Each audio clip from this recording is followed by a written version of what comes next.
Mesdames, Messieurs, bonjour et bienvenue dans la quotidienne des marchés du FX du mercredi 6 septembre 2017. La bourse américaine a clôturé en baisse mardi avec des pertes dans les secteurs financiers, des matériaux de base et des télécommunications. Le Dow Jones a cédé 1,07%, le S&P 500 0,76% et le Nasdaq a également cédé 0,93%. Le dollar, lui aussi, le dollar américain a baissé contre les autres devises importantes en raison du test nucléaire de la Corée du Nord et des commentaires d'un membre de la Réserve fédérale concernant la faible inflation des États-Unis. Aujourd'hui, le PMI non manufacturier ISM est attendu à 55,5 contre 53,9 auparavant. Concernant les matières premières, l'or a terminé en hausse en clôturant à 1338 $ l'once au milieu des incertitudes géopolitiques. Et le pétrole brut a progressé quant à lui, terminant à 48,60 $ le baril. Côté devise, l'euro s'est apprécié face au dollar, clôturant à 1,1910. Techniquement, selon le graphique horaire, la paire euro-US dollar se négocie toujours dans un triangle haussier.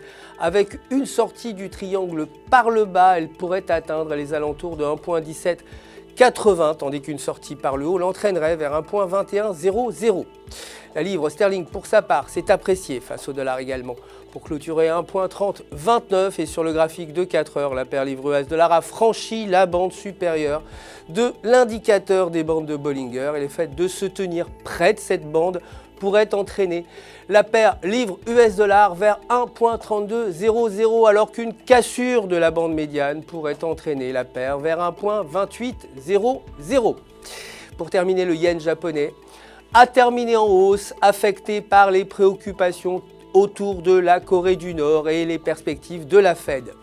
Sur le graphique de 4 heures, la paire US dollar-yen évolue au-dessus de la ligne de support à 108,50 et rester au-dessus de cette ligne pourrait conduire la paire vers 111,00 alors que la rupture du niveau pourrait l'entraîner à environ 107,50. C'est tout pour aujourd'hui, merci de nous avoir suivis.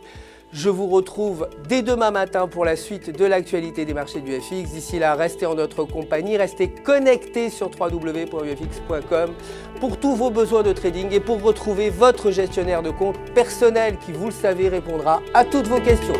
Tout UFX se joint à moi pour vous souhaiter une excellente journée sur les marchés.